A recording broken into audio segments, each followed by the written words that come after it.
So friends, ఈ particular trend day Sensex చాలా flat గా అయితే ట్రేడ్ అయితే అయిందండి. దీనికి గల మెయిన్ రీజన్ ఎవరయ్యా అంటే ట్రంప్ అన్నమాట. సో ఈ విషయం గురించి మార్కెట్ ఎలా ముందుకు వెళ్ళబోతుంది, ఇక్కడ నుంచి మన మార్కెట్ పాజిటివ్ గా పైకి ఎక్స్పెక్ట్ చేయొచ్చా లేదంటే డౌన్ ఫాల్ ఎక్స్పెక్ట్ చేయొచ్చా అనే టాపిక్ గురించి ఈ వీడియోలో నేను మీతో డిస్కస్ చేస్తాను. కానీ అంతకన్నా ముఖ్యంగా మనం చూసుకుంటే కనుక జేపీ పవర్ షేర్ అండి, ఈ పర్టికులర్ ట్రెండ్ డే దాదాపు 20% కన్నా ఎక్కువగా బాగా షేర్ ప్రైస్ అనేది రేజ్ అయితే అయిపోయింది అనమాట. సో దీనికి గల మెయిన్ రీజన్స్ ఏంటంటే రీసెంట్గా మనం చూసుకుంటే అదాని వాళ్ళు బిగ్గెస్ట్ బిడ్డర్గా ఎమర్జ్ అయితే అయ్యారనమాట. అక్కడ మీరు చూసుకోవచ్చు, by billionaire entrepreneur Gautam Adani గారు వచ్చేసరికి he has emerged as highest bidder to acquire JP Associates అనమాట. సో ఈ జేపీ పవర్ షేర్స్ వచ్చేసరికి జేపీ అసోసియేట్స్ వాళ్ళ దగ్గర ఉన్నాయి. సో బేసికల్గా మనం చూసుకుంటే కనుక సో ఈ సింపుల్గా ఇండైరెక్ట్గా ఈ జేపీ పవర్ వెంచర్స్ని సో గౌతమ్ అదాని గారు ఎక్వైర్ చేయబోతున్నారు అనమాట. దీనివల్ల ఈ జేపీ పవర్ వచ్చేసరికి చాలా అగ్రెసివ్గా రైజ్ అయితే అయిపోతుంది. సో ప్రజెంట్ ఇప్పుడు మన సబ్స్క్రైబర్స్ అందరూ మనల్ని అడుగుతున్న కామన్ క్వశ్చన్ ఏంటయ్యా అంటే, ఇప్పుడు కరెంట్ మార్కెట్ లెవెల్స్లో ఈ జేపీ పవర్ షేర్లోకి మనం ఎంట్రీస్ తీసుకోవడం కరెక్టా కాదా అని అడుగుతున్నారు. ఇప్పుడు ఎంట్రీస్ తీసుకుంటే ప్రజెంట్ ఇప్పుడు వచ్చేసరికి ఎక్వైరింగ్ జరిగింది కదా, సో ఎక్వైర్ చేసుకున్న తర్వాత ఈ షేర్స్ ఇంకా బాగా రేజ్ అవుతాయి, మనకి ఎక్కువ డబ్బులు వస్తాయని అడుగుతున్నారు అనమాట. సో సింపుల్గా జేపీ పవర్ గురించి ఈ వీడియోలో నేను మీతో చాలా క్లియర్ కట్గా ఎక్స్ప్లెయిన్ చేయాలనుకుంటున్నాను. దాని తర్వాత వొడాఫోన్ ఐడియా గురించి, ఎస్ బ్యాంక్ గురించి, సుజ్లాన్ గురించి, ఐడిఎఫ్సి ఫస్ట్ బ్యాంక్ గురించి, జొమాటో గురించి అండ్ సెగ్గిలిటీ గురించి, ఐఆర్ఎఫ్సి, ఆర్వీఎన్ఎల్ అండ్ దాంతోపాటుగా రతన్ ఇండియా.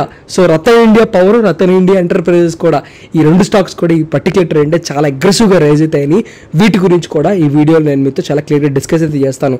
సో తమిళలో ఉన్న ప్రతి ఒక్క స్టాక్ గురించి ఈ వీడియోలో నేను మీతో చాలా క్లియర్గా డిస్కస్ అయితే చేస్తాను. ఒక్కొక్క స్టాక్ గురించి చెప్పేటప్పుడు ప్రజెంట్ ఇప్పుడు కరెంట్ మార్కెట్ లెవెల్స్లో మనం ఈ పర్టికులర్ స్టాక్స్లోకి ఎంట్రీస్ తీసుకోవడం కరెక్టా కాదా, ఒకవేళ ఎంట్రీస్ తీసుకునే పని అయితే మనం ఈ పర్టికులర్ స్టాక్స్కి టార్గెట్స్ ఎంతవరకు పెట్టుకోవాలి, ఇలా టార్గెట్స్ అచీవ్ అవ్వడానికి ఎంత టైం ఫ్రేమ్ పట్టే ఛాన్సెస్ ఉన్నాయో ఈ వీడియోలో నేను మీతో మాట్లాడతాను. ముందుగా నేనండి మీ తెలుగు స్టాక్ మార్కెట్ హంటర్ని. మన దగ్గర అయితే టెలిగ్రామ్ ఛానల్ అయితే ఉందండి, దాంట్లో మనం ఫ్రీగా అంటే టిప్స్ కూడా ఇస్తున్నాం. మీరు ఎవరికైనా ఇంట్రాడే ట్రేడింగ్ రాకపోయినా ఇంట్రాడే ట్రేడింగ్ నేర్చుకుందాం ఇంట్రెస్ట్ ఉన్నా సరే మన ఫ్రీ టెలిగ్రామ్ ఛానల్ అయితే జాయిన్ అవ్వచ్చు.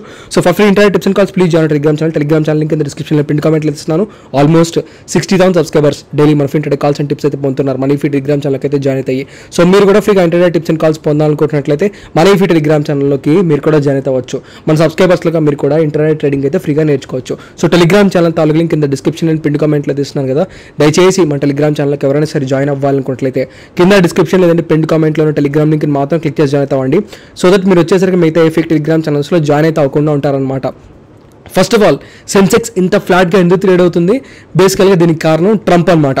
ట్రంప్ రీసెంట్గా మన మోడీ గారు వచ్చేసరికి బ్రిక్స్ సమ్మిట్కి వెళ్ళారు కదా. సో మన మోడీ గారు వచ్చేసరికి బ్రిక్స్ సమ్మిట్కి వెళ్ళారు.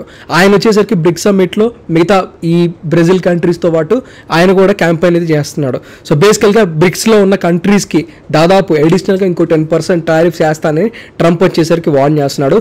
పైగా ఈ లోపల ఇంకా ఇండియా అసలు అమెరికాతో ట్రేడింగ్ డీల్ అనేది చేసుకోలేదన్నమాట. దీనివల్ల కూడా ట్రంప్కి ఇంకా ఇండియన్ ఎకానమీకి అన్సర్టనిటీస్ అని కుదురుతున్నాయి.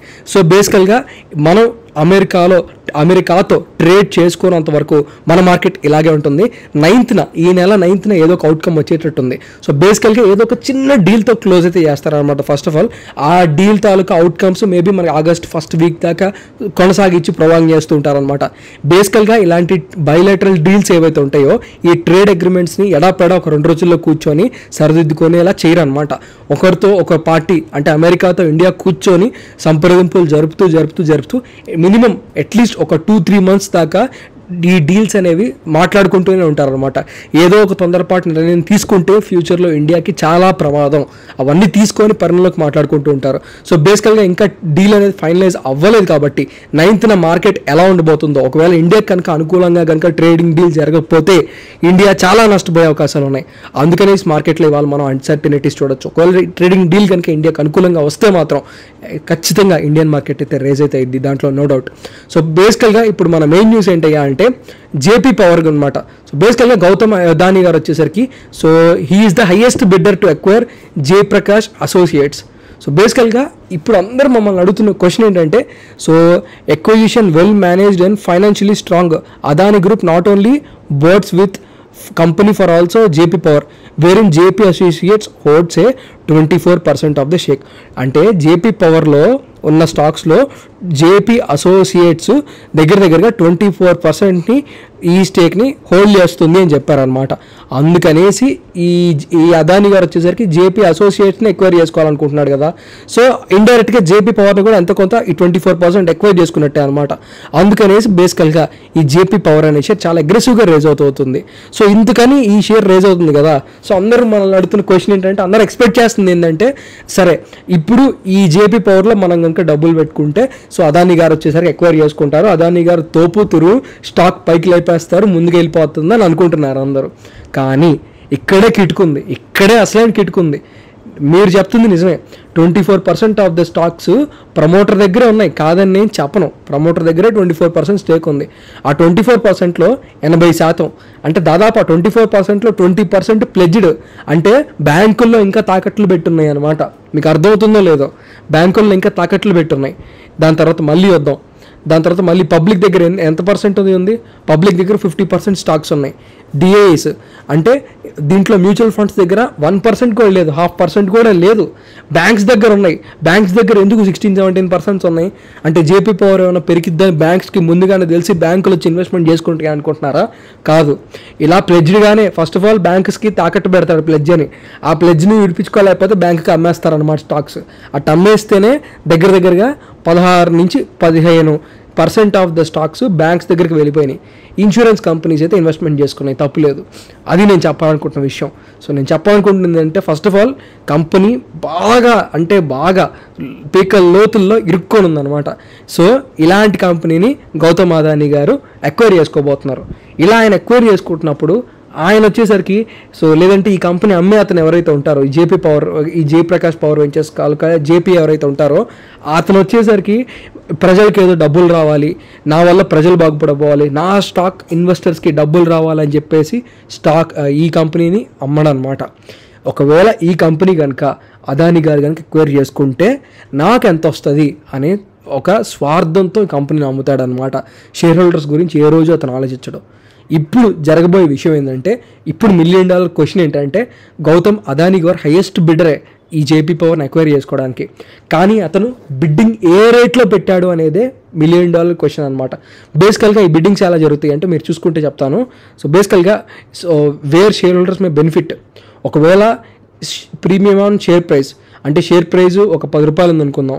సో ₹15 పెట్టి కనుక బిడ్డర్ ఎక్వైర్ చేసుకుంటే బెస్టే, వెల్ అండ్ గుడ్. అప్పుడు మనకు ఎంత కొంత డబ్బు వచ్చే ఛాన్సెస్ ఉన్నాయి. లేదంటే స్వాప్ జరగాలన్నమాట. అంటే ఈ స్టాక్స్ ఏవైతే ఉన్నాయో జేపీ పవర్వి, అవి వచ్చేసరికి ఎక్వైరేషన్ కనుక జరిగితే అదానీ తాలూకా స్టాక్స్ మనకు రావాలన్నమాట. జేపీ పవర్ స్టాక్స్ 10 ఉంటే ఒక అదానీ స్టాకు, లేదంటే జేపీ పవర్ స్టాక్స్ 100 ఉంటే ఒక Adani stock. So Adani stocks చాలా కాస్ట్ కదా. సో అదానీ ఎంటర్ప్రైజ్, అది అదానీ గ్రీన్ ఏదో వచ్చిందో మనకు తెలియదు. సో బేసికల్గా ఈ స్వాపింగ్లు, ఈ మర్జింగ్లు జరగాలి. ఇవన్నీ జరగాలంటే చాలా టైం పట్టేసిద్ది, చాలా టైం పట్టేసిద్ది. నేను చెప్తున్న విషయం ఏంటంటే, ఒకవేళ బై ఛాన్స్ మీరు కనుక ఈ షేర్లో ముందే ఉన్నారా, ఇది మీకు అదృష్టం అనుకోండి. మీకు లక్ష్మీదేవి మీ తలుపు తట్టిందనుకోండి, జాగ్రత్తగా ప్రాఫిట్ బుకింగ్ చేసుకోవచ్చు. లేదు, నేను మళ్ళీ చెప్తున్నాను వినండి. ఒకవేళ మీకు కనుక ఇప్పుడు ఎంట్రీ తీసుకోవాలనిపిస్తే మనకన్నా దురదృష్టవంతులు ఇంకో 2 అనమాట. ముందే చెప్తున్నాను. ఎందుకు అంటే నా రీజన్స్ నేను చెప్తా. ఈ మర్జింగ్లు, స్వాపింగ్లు ఇవన్నీ ఎడాపెడా 2 రోజుల్లో 3 రోజుల్లో తేలే వ్యవహారాలు కాదు. మీరు ఏదైనా కావాలంటే న్యూస్లు చూడండి, టైమ్ లైన్స్ చూడండి. ఒక ₹1,00,000 మనం కనుక ఒక కంపెనీలో ఇన్వెస్ట్మెంట్ చేస్తుంటే, 10,000 రూపాయలు సార్ ఇన్వెస్ట్మెంట్ చేస్తుంటే దాన్ని బాధ్యతగా ఇన్వెస్ట్మెంట్ చేయాలి. అందుకే నేను చెప్తున్న విషయం ఏంటంటే, ఒక కంపెనీ ఇంకో కంపెనీతో మర్జ్ అవ్వాలన్నా ఆ మర్జర్ ప్రాసెస్ ఎన్సిఎల్టీ నుంచి మనకి నాన్ కంప్లైన్స్ ఇష్యూర్ వచ్చి లెటర్లన్నీ వచ్చి అక్విజిషన్స్ అన్నీ అప్రూవ్ అయ్యి NSE/BSE సర్టిఫికేట్లు ఇచ్చేసరికి మినిమం ఇండియాలో 2 నుంచి 3 సంవత్సరాలు పట్టిద్ది. మీరేదో ఈ చిన్న విషయం కోసం ఇప్పుడు ఈ చిన్నదేదో జరిగిపోయింది అనేసి, అదానీ కొనేస్తున్నాడు అనేసి ప్రలోభాలకి లోనై, ఒకవేళ ప్రలోభాలకి గురై మీరు కనుక డబ్బులు పెడితే, చెప్తున్నాను కదా, minimum 3 years first of all డబ్బులు లాక్ అవుతాయి. అదాని ఇంకా షేర్స్ని తీసుకొని ఆ షేర్స్ బయటకు వచ్చి మనకి మర్జింగ్లు, స్వాపింగ్లు జరిగేసరికి అందరు ఎక్సిట్ కూడా అవుతారనమాట. ఇదంతా ప్యూర్లీ ఆపరేటర్ డ్రివెన్గా ఉంది. ఈ యొక్క ట్రెండ్ దాదాపు నేను ఇంచుమించు ఒక 94 కోట్ల వాల్యూమ్స్ చూశాను అనమాట ఈ జేపీ పవర్వి. మళ్ళీ చెప్తున్నాను, లైవ్ ఎగ్జాంపుల్ చెప్తా. ఒక్కసారి గూగుల్కి వెళ్ళండి, అలోక్ ఇండస్ట్రీస్ చూడండి. అలోక్ని మన అంబానీ గారు ఎక్వైర్ చేసుకున్నప్పుడు స్టాక్ ఎంత ప్రైస్కి పైకి వెళ్ళిందో ఒకసారి చూడండి. అలోక్ తాలూకా ప్రైస్ ఈ రోజు ఎంత ఉందో చూడండి. అలోక్ తాలూకా ప్రైస్ 3 months బ్యాక్ ఎంత ఉందో కూడా చూడండి. మీకు అర్థం అవుద్ది. అంటే ఎంత దారుణంగా లేచి ఎంత దారుణంగా పడి ఇప్పుడు ఏదో స్లోగా మళ్ళీ రేజ్ అవుతుందన్నమాట కంపెనీ ఏదో బాగుండేసరికి. జేపీ పవర్ అలా కాదు. జేపీ పవర్ తాలూకు ఫైనాన్షియల్స్ ఇంకా దారుణంగా ఉన్నాయి, ఇంకా మోసపూరితంగా ఉన్నాయి. సో 1కి 10 సార్లు ఆలోచించండి అని అయితే నేనైతే చెప్తున్నాను. సో ఇంత నేను చెప్పాల్సిందంతా నేను చెప్పానండి. ఇంకా నాకైతే సంబంధం అయితే లేదు. సో మళ్ళీ నన్నైతే ఖచ్చితంగా అన్న ఇలా అయిపోయిందని మాత్రం ఎవరు మెసేజ్లు అయితే పెట్టద్దు. నెక్స్ట్ వచ్చేసరికి Vodafone idea. So Vodafone idea పరిస్థితి ఏంటి? సో బేసికల్గా ఇంకా మ్యూచువల్ ఫండ్స్ అగ్రెసివ్గా కొంటూ ఉన్నాయి. ఇక్కడ దాకా ఎవరైనా వెయిట్ అండ్ వాచ్ మోడ్లో ఉంటే ఇంకా వెయిట్ అండ్ వాచ్ మోడ్లో ఉండండి. తొందరపడి ఎవరు డెసిషన్స్ తీసుకోవద్దు. టెక్నికాలిటీస్ విషయానికి వస్తే first of all Yes Bank గురించి కూడా చెప్పాలి. ఎస్ బ్యాంక్ తాలూకు టెక్నికాలిటీస్ చూసుకుంటే ఈ పర్టికులర్ ట్రెండ్ మనకి RSI 47 అంటే మిడ్ రేంజ్ లోన్లో ఉన్నాయన్నమాట. సో ఇంకా ఎవరికైనా ఇంట్రెస్ట్ ఉంటే, సో ఎస్ బ్యాంక్ షేర్ మీద ఇంట్రెస్ట్ ఉంటే ఎస్ బ్యాంక్ దగ్గరికి వెళ్ళొచ్చు. లేదు సుజలాన్ ఉంది. సో ఈ పర్టికులర్ ట్రెండే మార్కెట్ ఇంత ఫ్లాట్గా ఉన్నా సరే సుజలాన్ గురించి మాత్రం చాలా మంచి న్యూస్ వచ్చింది. ఇక్కడ మీరు చూసుకోవచ్చు. Shares of Suzlon energy focus on Monday morning after renewable energy provided received observation letters వస్తున్నాయి. ఎక్కడి నుంచి? NSE నుంచి, BSE నుంచే. ఈ లెటర్స్ ఏమని చెప్తున్నాయి? సో నో అడ్వర్స్ అబ్జర్వేషన్స్ అనమాట. అంటే అబ్జర్వేషన్ అంటే ఏంటో మీకు తెలుసు కదా ఇంగ్లీష్లో. నో అడ్వర్స్ అంటే ఏదైనా హాని జరిగే ఇన్వెస్టర్స్కి నష్టపోయే వ్యవహారాలు ఈ మర్జర్ వల్ల జరగవు అనేసి ఒక నో అబ్జెక్షన్ లెటర్ లాంటిది ఇచ్చారనమాట. దీన్ని నో అడ్వర్స్ అబ్జర్వేషన్ లెటర్ అంటారనమాట. సో బేసికల్గా జరుగుతుంది ఏంటంటే అంటే సుజలాన్ ఎనర్జీ వచ్చేసరికి తన చైల్డ్ కంపెనీతో మెర్జ్ అవబోతుంది. సో అందుకనేసి ఈ నో అడ్వర్స్ అబ్జర్వేషన్ లెటర్ వచ్చింది. ఈ మర్జర్ న్యూస్ లాస్ట్ ఇయర్ వచ్చింది. నెక్స్ట్ ఇయర్ ఈ మర్జర్ జరిగితే గొప్ప. సో ఈ జస్ట్ ఒక పేరెంట్ కంపెనీని చైల్డ్ కంపెనీ అక్వైర్ చేసుకోవడానికే 2 సంవత్సరాలు పడుతుంది ఇండియాలో స్టాక్ మార్కెట్లో. అలాంటిది బయట ఉన్న అదానీ గారు ఒక నార్మల్ కంపెనీని ఎక్వైర్ చేసుకొని దాని చైల్డ్ కంపెనీ షేర్స్ని లెగుస్తున్నాయి. మీకు అర్థమవుతుందా? స్పెక్యులేషన్ వల్ల అదంతా జరగాలంటే ఎన్ని సంవత్సరాలు పట్టిద్దో నేను మీ ఊహకే అందిస్తున్నాను. ఇంకా అది నెక్స్ట్ వచ్చేసరికి ఐడిఎఫ్సి ఫస్ట్ బ్యాంక్ ఇంకా చాలా మంచి స్కోప్ అయితే ఉంది.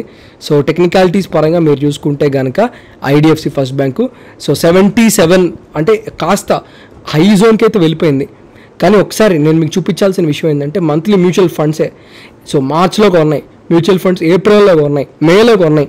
సో ఈ జూన్ తాలూకా క్వార్టర్లీ రిజల్ట్ మీరు కనుక ఈ జూన్ తాలూకా క్వార్టర్లీ రిజల్ట్ కన్నా ముందు షేర్ హోల్డింగ్ ప్యాటర్న్ వచ్చింది కాబట్టి ఆ షేర్ హోల్డింగ్ ప్యాటర్న్లో ఒకసారి చూడండి.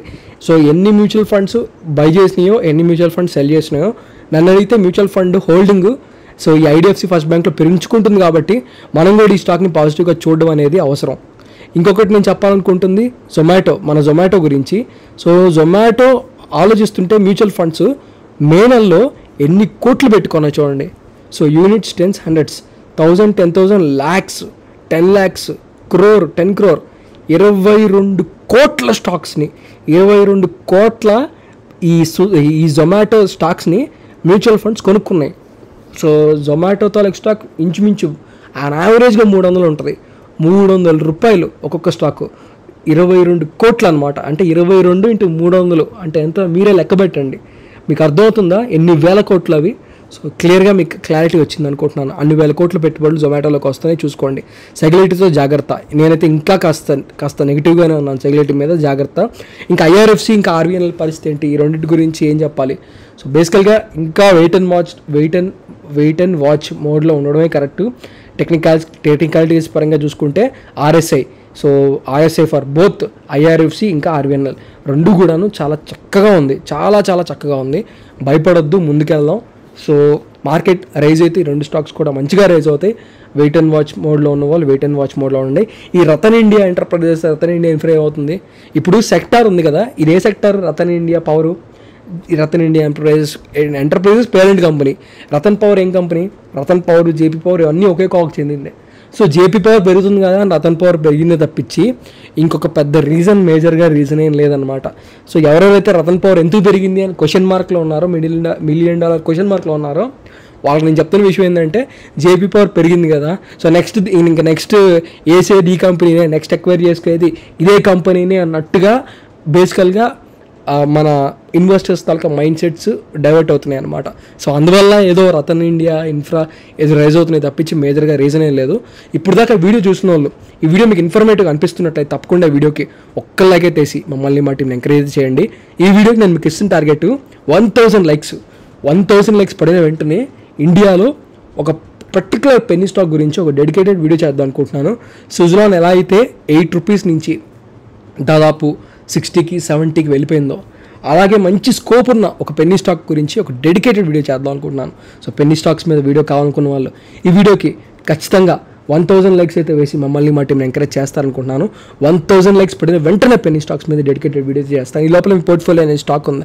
ఆ స్టాక్ని మీరు బై చేద్దాం అనుకుంటున్నా, సెల్ చేద్దాం అనుకుంటున్నా, యావరేజ్ చేద్దాం అనుకున్నా సరే కింద కామెంట్ సెక్షన్లో మీ షేర్ యొక్క యావరేజ్ ప్రైస్ కామెంట్ చేసినట్లయితే మీ కామెంట్స్ అన్నిటికీ రిప్లైస్ ఇస్తున్నాను. లాస్ట్ 1 వీక్ 1000 కన్నా ఇంకో కామెంట్స్కి రిప్లైస్ ఇచ్చాను. ఇవి కూడా ప్రతి ఒక్క కామెంట్ రిప్లై ఇస్తాను. అలా కాకుండా మీ పోర్ట్ఫోలియో స్టాక్ ఉంది, ఆ స్టాక్ గురించి అయితే డెడికేటెడ్ వీడియో పెట్టిద్దాం అనుకున్నా సరే కింద కామెంట్ సెక్షన్లో స్టాక్ యొక్క పేరు మెన్షన్ చేయొచ్చు. ఎక్కువగా ఎవరైతే స్టాక్ గురించి ప్రస్తావిస్తారో తప్పకుండా స్టాక్ గురించి ఒక డెడికేటెడ్ వీడియో చేసే ప్రయత్నం అయితే చేస్తానన్నమాట. సో ఈ క్రమంలో ఇన్ కేస్ మీరు ఏదైనా స్టాక్స్ని బై చేస్తున్నా, సెల్ చేస్తున్నా, మీకు బ్రోకరేజ్ ఛార్జెస్ ఎక్కువగా మీరు చెల్లిస్తున్నట్టు అనిపిస్తున్నట్లయితే సో కింద డిస్క్రిప్షన్లో ఏంజిల్ వంతాలో ఫ్రీ డిమార్ట్ అకౌంట్ లింక్ ఇస్తున్నాను. ఈ ఫ్రీ డిమార్ట్ అకౌంట్ లింక్ ద్వారా మీ ఫ్రీ డిమార్ట్ అకౌంట్ ఓపెన్ చేసుకుంటే 1 రూపీ కూడా బ్రోకరేజ్ ఛార్జెస్ కట్టే పని లేదు. సో ఈ ట్రేడింగ్ అకౌంట్ని ఫ్రీగా ఓపెన్ చేసుకోవచ్చు, నచ్చకపోతే ఫ్రీగానే క్లోజ్ చేసుకోవచ్చు. మనం ఇస్తున్న ఆఫర్ ఏంటంటే మీరు ఇన్ కేస్ ఈ ట్రేడింగ్ అకౌంట్ని మన కింద డిస్క్రిప్షన్లో లింక్ ద్వారా ఓపెన్ చేసుకొని మన టెలిగ్రామ్ ఛానల్లోకి వచ్చి ఏదైనా పోర్ట్ఫోలియో అనాలిసిస్ చేయించుకోవాలనుకున్నా, పోర్ట్ఫోలియో రివ్యూల్ చేయించుకుందాం అనుకున్నా 1 రూపీ కూడా మీరు కానీ మా టీంకి ఇవ్వక్కర్లేదు, మా టీం కూడా అడగద్దు. సో ఈ సర్వీస్ నేను మీకు ఫ్రీగా చేసి పెడతాను ఎవరైతే మన దగ్గర ఈ డీమార్ట్ అకౌంట్ ఫ్రీగా ఓపెన్ చేసుకున్నారో. ఇన్ కేస్ లేటెస్ట్ న్యూస్లు కానీ ఇలాంటి అనాలిసిస్లు ముందుగానే తెలుసుకుందాం, నష్టపోకుండా ఉండాలి అనుకున్నట్లయితే దయచేసి మన ఛానల్ని సబ్స్క్రైబ్ అయితే చేసుకోగలరు. సో బయట మార్కెట్లో మీకు ఎవరు చెప్పని సీక్రెట్స్ అని ఖచ్చితంగా ఈ ఛానల్లో నేను మీకు చెప్పే ప్రయత్నం అయితే చేస్తాను. వన్స్ అగైన్ నేనండి మీ తెలుగు స్టాక్ మార్కెట్ హంటర్ని. ఉంటానండి. థ్యాంక్ యూ అండి.